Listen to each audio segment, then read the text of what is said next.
What's going on, everybody? I'm here to do a review for Coming to America 2, as in the number 2, America, which is the sequel, the long-awaited sequel to 1988's Coming to America, starring Eddie Murphy, Arsenio Hall, John Amos, Sherry Headley, James Earl Jones, just a full-on black cast. Well, at least the black cast that Eddie Murphy and Arsenio Hall are not playing, but it still has like a predominantly, diverse, well, not diverse, but a majority black cast.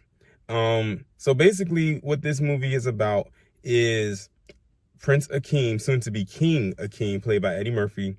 Basically, this is 30 years later. This is 30 years after the first film release. It's probably a little over because the first one came out in 88. So it's a little over 30 years, but they're counting it as 30 years. Later, he basically is now about to become the king of Zamunda because his dad, his health is failing, and he's on his deathbed. He's on his way out, and of course the ruler, the next heir, of course, is Akeem because that's the only child they have. That's the only son they have. He's living in Zamunda in the palace with his wife Lisa. They have 3 daughters, and he basically brought the whole family over. And it's funny because John Amos's character, who plays Mr. McDowell, now has a McDowell's in Zamunda. And they also even brought Louis Anderson in, and I hope y'all checked out. Oh, well, I don't know if this video is gonna go up before the this particular topic I'm gonna talk about. I might throw that one up there ahead of all the other videos I have ahead of this, ahead of it, so it can coincide with this commentary. So I'm not even gonna mention it here, but you'll probably see that video before this one gets uploaded, and you'll see exactly what I mean by the time this one gets up. But basically, they all are pretty much in Zamunda right now, just living a great life. But now it's come to the thing where, okay, the king, Joffrey, is on his way out. Akeem is about to be the prince. Not the prince, he's about to be the king, and he needs an heir. And basically, through law and through tradition, through hundreds of years of laws and tradition, the heir cannot be a female. And remember, he has 3 daughters. He has no sons, or so he thinks. He doesn't have 3 sons. 3 daughters. Another son. Excuse me. So basically, Semmi, who's played by Arsenio Hall, basically tells him like, well, you do actually have a son that is still living in New York, in Queens. And I think one of the biggest things people wanted to know how this movie was going to work was, how was this going to make sense? Because in the first movie, we don't see him with any other woman like that except Lisa.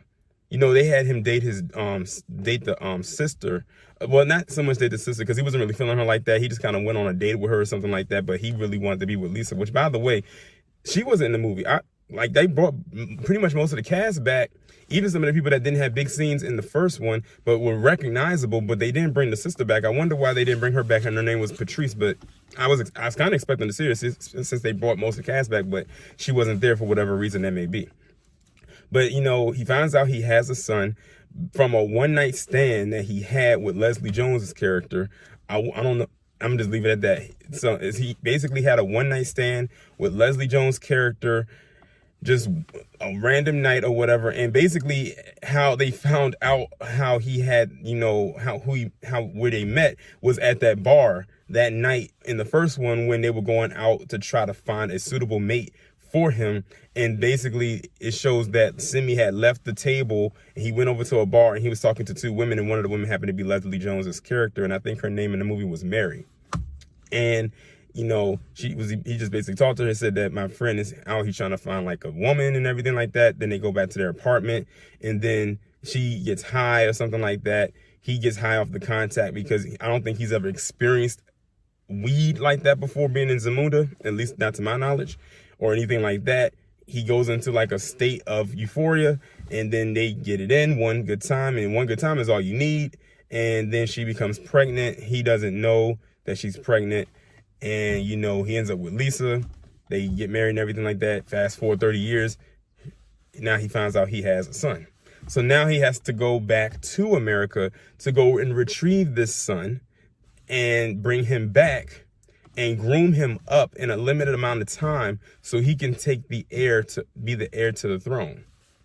So basically, he goes out to, back to America back to Queens, and it's amazing because he ends up going to, like, you know, it's interesting because 30 years ago when they were in Queens, Queens looked a little, like, really run down and everything like that. It just looked real poor.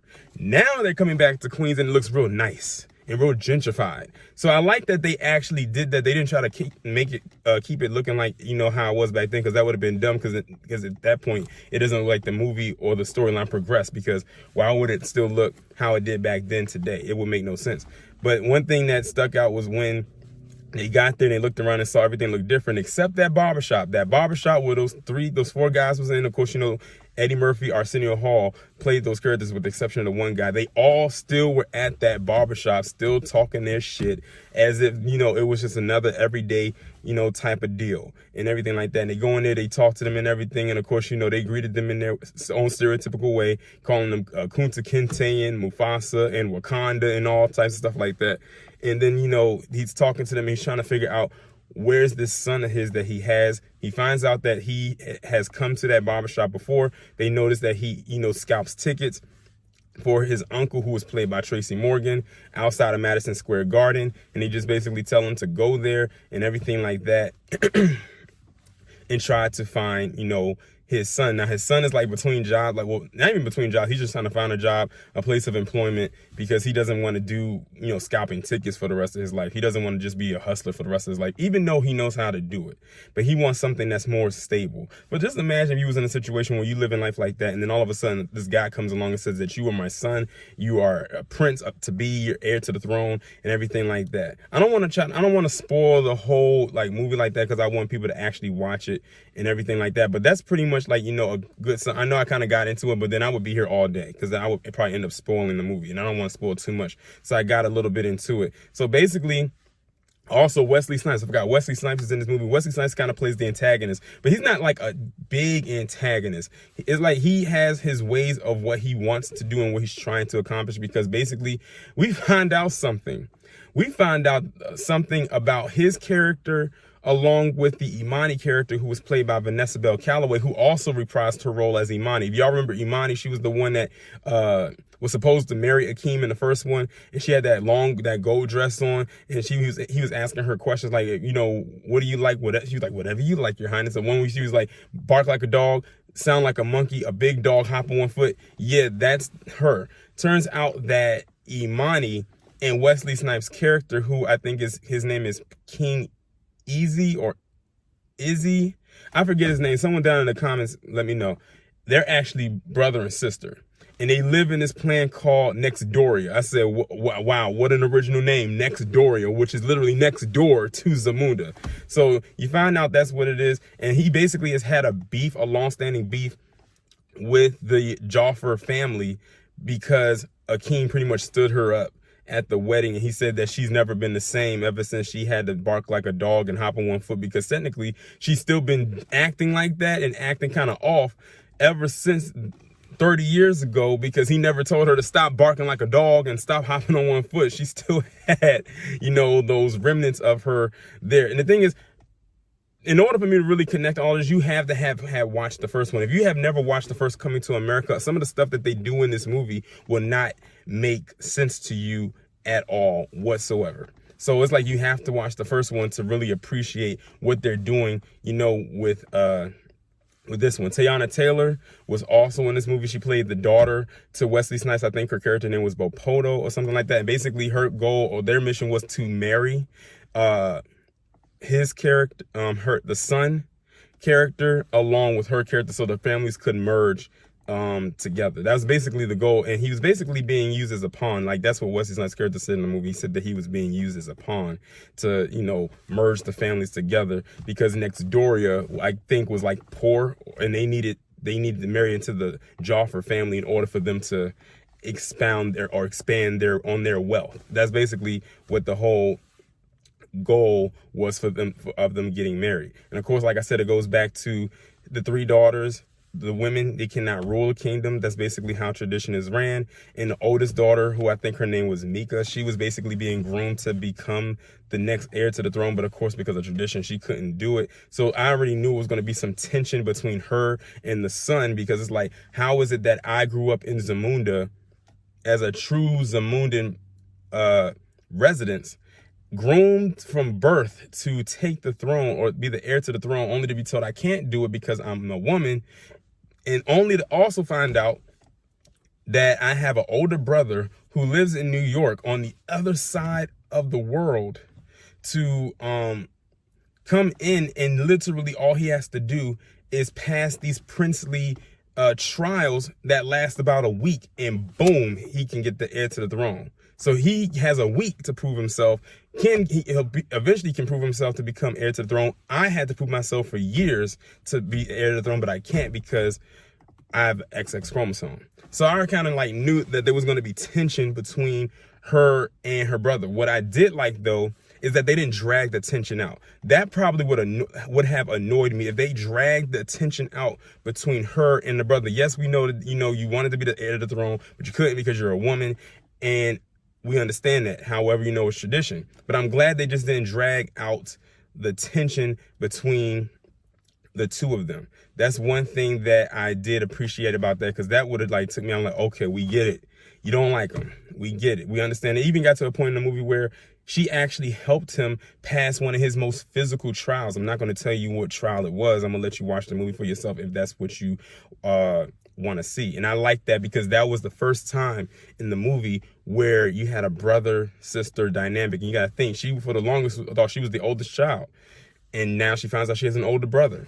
But now I like that they have the older brother and the older sister, and they work together. And I like that they actually did that with this one particular scene that helped him to advance forward with what he had to do as a story.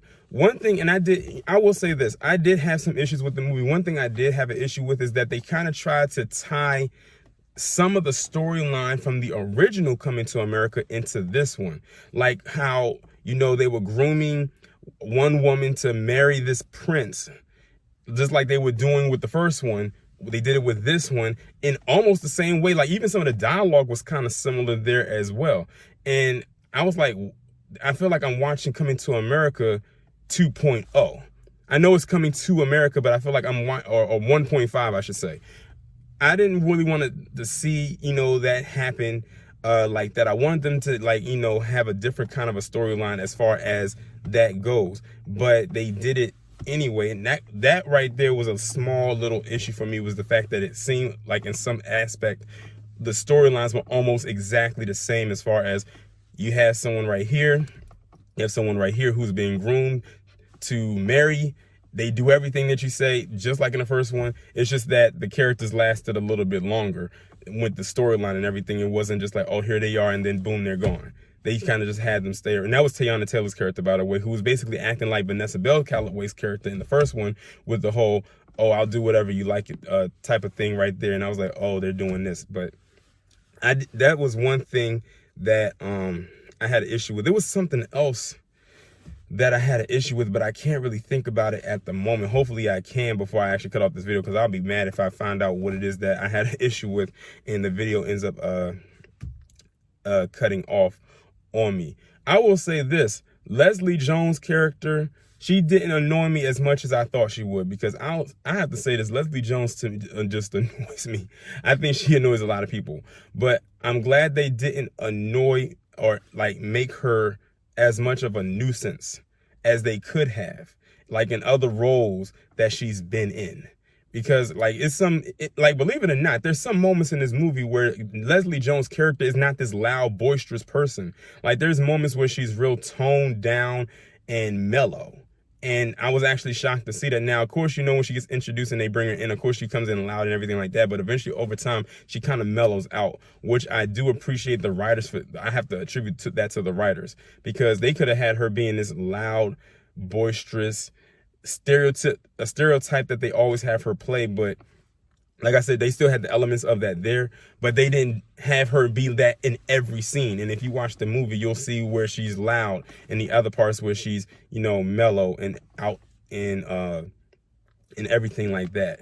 They even had some cameos in the movie. I'm not going to say you which cameos they had and everything. I thought it was kind of like the cameos that they did have, like the scenes that they were in, kind of had me, made me chuckle a little bit. But I can't for the life of me cannot think of, it was something else that I wanted to say that actually did kind of irk me about this movie, but I cannot remember what it was. But like I said, the one part that got me is the fact that it seemed like the storylines were a little too similar. Oh, now I know what it was. Now I know what it was. It just came back to me. I figure I'd talk a little bit more without rambling. I will figure it out. And I think this is a issue that a few people had. The time length that it took for a sequel to come out. You got to think, the first Coming to America movie came out in 1988. The second one comes out in 2021. You're talking about 33 years of length. I feel like this movie should have came out at least 20 years ago if they were going to do a sequel. I feel like it should have came out like 20 years ago if they were going to do a sequel. I don't know if this was in the talks, or if this was in the works of them wanting to do a sequel even before this. I don't know if it was scheduling. I don't know if it was a contracting. I don't know if it was a production issue or what have you. But I feel, and I think a lot of people can agree with me, feel that this movie should have came out years ago. Like the sequel should have came out years ago. And I feel like it just was long overdue. And the thing is, the longer you stretch out something like that and you feel like you're going to do a sequel, the more it's going to take people out of it. I can say the same thing about this supposed last Friday movie that they want to do.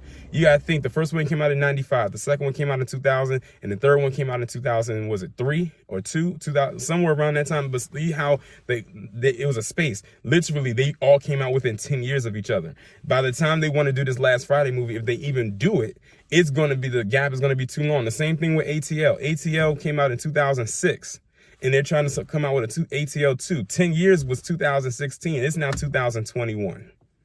So it's the fact of, yes, the people want to see those type of movies, you know, if they want to have a sequel to keep a storyline going, but don't have them so spaced out that it takes the audience or potential audience out of it. Because then it's like, okay, why did you wait so long to come out with this film? That was the other issue that I had, was the timing and space of the first one and the second one. Like, it's just a huge gap. That's 30 years plus. You're talking 3 decades. That's a long time. That is a long time. So I feel that they should have been able to, or should have, if they could have, released this movie sooner. Even if it was 10 years ago, like 2011, like, release it sooner. That way people won't be completely taken out of it. I mean, thankfully it's on streaming. That way, if people do choose to want to watch it, they can just go and pick it, you know, go ahead and watch it. I don't know how it would have performed in the theaters, but I think one thing that actually helped Coming to America, you know, gave them the upper advantage as far as a sequel goes, is because the first one was so phenomenally done. And the first film was so successful. It's not like it was a subpar movie. It made its money. It wasn't like, you know, people didn't appreciate it. So I think one thing that gave it an upper advantage, even though the timing of space was so gapped out, was the fact that everyone really appreciated and enjoyed the first movie. So that helped it a lot. But that was my that was my 2 issues that I had with the movie.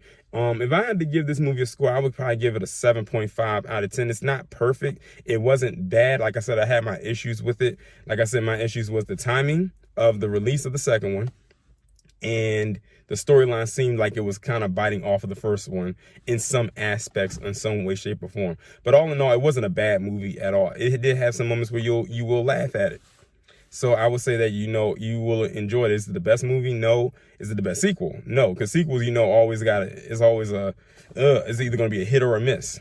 And I think this one falls kind of in between, depending on the viewer.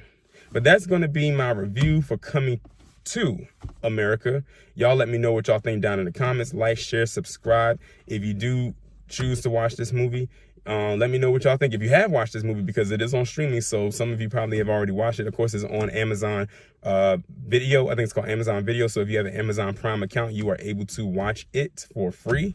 And yeah, that's pretty much my review. I will leave the number to text me so you can receive notifications every time I upload a new video.